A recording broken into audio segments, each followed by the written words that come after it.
نشانی ایک حدیث میں نبی کریم صلی اللہ علیہ وسلم نے فرمایا دجال کے آنے سے پہلے 3 سال قحط سالی ہوگی، اور وہ قحط سالی ایسی ہوگی کہ 1 سال ایسا گزرے گا کہ 1/3 بارش رک جائے، اور زمین کو اللہ حکم دے گا کہ تو 1/3 پیداوار کم کر دے۔ اگلا سال ہوگا تو زمین کو حکم ہوگا کہ تو 2/3 پیداوار کم کر دے، اور بارش بھی 2/3 کم ہو جائے گی۔ تیسرا سال ہوگا تو بارش ہوگی ہی نہیں اور زمین پیداوار دے گی ہی نہیں۔ اور یہ نشانی ہے اس کے ظہور کی کہ جب یہ ایسی صورتحال پیدا ہو جائے تو اس کا مطلب ہے دجال آج آیا کہ کل۔ اس کے علاوہ بھی نبی کریم صلی اللہ علیہ وسلم نے مختلف نشانیاں بتائی ہیں۔ آپ نے فرمایا بیت المقدس عمران و بیت المقدس خراب و یثرب، و خراب و یثرب خروج الملحمہ، و خروج الملحمہ فتح قسطنطنیہ، و فتح قسطنطنیہ ظہور خروج الدجال۔ یعنی جب بیت المقدس آباد ہو جائے گا تو مدینہ یعنی یثرب جس کو کہتا ہے اس کے اندر وہ برباد ہو جائے گا، وہ بنجر ہو جائے گا۔ اور جب مدینہ بنجر ہو جائے گا اس وقت لڑائیوں کا ظہور ہو جائے گا، بہت بڑی لڑائیاں ہوں گی، تیسری عالمی جنگ کہہ لیجیے وہ ہوں گی۔ اور پھر جب تیسری عالمی جنگ ہوگی تو اس کے نتیجے میں قسطنطنیہ فتح ہوگا، اور جب قسطنطنیہ فتح ہوگا تو پھر دجال کا ظہور ہوگا۔ اب یہ قسطنطنیہ کس کے قبضے میں ہے؟ مسلمانوں کے قبضے میں۔ قسطنطنیہ استنبول کا نام ہے۔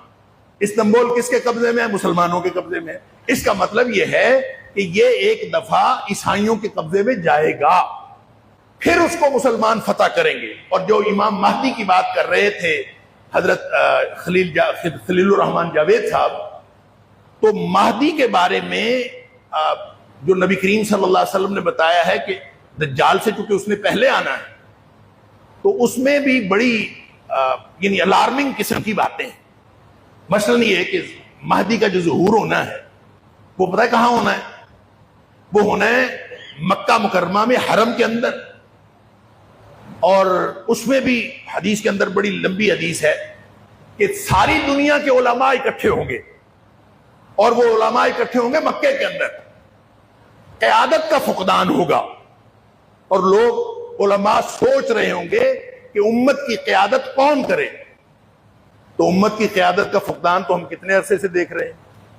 تو علماء اس بات پہ غور و فکر کر رہے ہوں گے، پوری دنیا کے علماء اکٹھے ہوں گے۔ پھر ان کو پتہ چلے گا کہ وہ شخص جو ہماری قیادت کر سکتا ہے، جس کا نام محمد بن عبداللہ ہے، وہ آیا ہوا ہے۔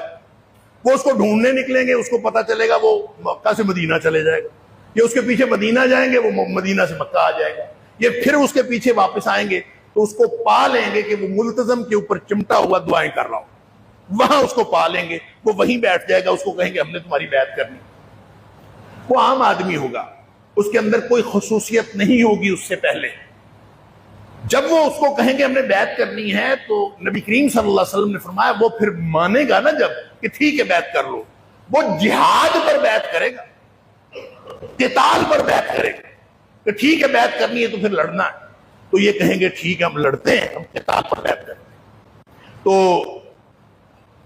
مقام ابراہیم اور حجر اسود اس کے درمیان میں بیٹھ کے بیعت ہوگی مہدی کی، اور نبی کریم صلی اللہ علیہ وسلم نے فرمایا وہ بیعت پتہ جو ہی بیعت ہوگی، پہلے وہ عام آدمی ہوگا، یصلح اللہ فی لیلۃ، اللہ ایک ہی رات میں اس کے اندر صلاحیتیں پیدا کر دے گا۔ پہلے وہ اتنا باصلاحیت نہیں ہوگا، پھر اللہ اس کے اندر وہ صلاحیتیں پیدا کر دے گا جو پوری دنیا کے مسلمانوں کی قیادت کرنے کے لیے صلاحیتوں کی ضرورت ہے۔ ایک ہی رات میں اس کو اندر اللہ تعالیٰ صلاحیتیں پیدا کر دے گا۔ اچھا، آپ جہاد میں بیعت لی، اس کے بعد لڑائیاں ہی ہونی ہیں نا، وہ جو لڑائیاں ہیں بڑی خطرناک ہیں۔ ایک حدیث میں آتا ہے نبی کریم صلی اللہ علیہ وسلم مسلمان 3 حصے ہو جائیں گے۔ ایک حصہ تو وہ ہے 1/3 وہ مسلمان ہیں جنہوں نے ماننا ہی کوئی نہیں، مہدی کو ماننا ہی نہیں، کیونکہ اس نے جہاد میں بیعت لے دی۔ ہم اپنے گھروں میں نرم گرم بستروں پہ رہنے والے، ہم کیسے جہاد کی بیعت لینے والے کے پیچھے چل پڑیں گے؟ ہم نے بہانے بنانے ہیں کہ یہ تو فلاں آدمی ہے فلاں آدمی ہے۔ بہرحال نبی کریم صلی اللہ علیہ وسلم فرمایا یہ جو 1/3 ہے ان کا ایمان کے ساتھ ان کے دلوں میں ایمان ایک ذرے کے برابر بھی نہیں ہو، یہ تو ویسے ہی گئے اللہ تعالیٰ. باقی رہ گئے 2 حصے. وہ جو 2 حصے ہیں ان میں سے آدھے وہ شہید ہو جائیں گے ان جنگوں کے اندر. وہ جنگوں میں پتہ نہیں کتنی ہونی واللہ اعلم. پھر جو باقی رہ جائیں گے نا تیسرا حصہ, نبی کریم صلی اللہ علیہ وسلم فرمایا وہ ایسے رہ جائیں گے کہ ان پر ان کے ایمان کو پھر کوئی آزمائش یا کوئی فتنہ جو ہے ڈگمگا نہیں سکے. اچھا یہ جو رہ جائیں گے ان کے بارے میں ہے کہ قسطنطنیہ کی بات ہو رہی تھی. قسطنطنیہ وہ جائیں گے مہدی کی قیادت میں فتح کرنے کے لیے, کیونکہ وہ عیسائیوں کے قبضے میں جا چکا ہو. اور جب یہ فتح کرنے کے لیے جائیں گے یہ لڑائی نہیں ہوگی وہاں, یہ صرف اللہ اکبر پڑھیں گے اور لا الہ الا اللہ پڑھیں گے تو شہر کی دیوار ٹوٹ جائے گی اور وہ سارا ان کا جو حصار ہے وہ ٹوٹ جائے گا اور وہ بغیر لڑے وہ قسطنطنیہ مسلمانوں کے قبضے میں آ جائے.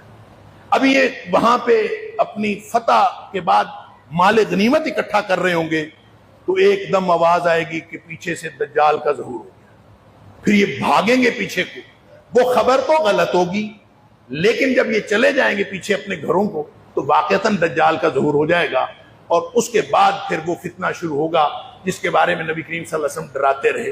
اب وہ ایک شخص ہے نمبر 1, میں اس کو کنکلوڈ کرتا ہوں, میرا وقت ختم ہو گیا. ایک تو بات ہے وہ شخص,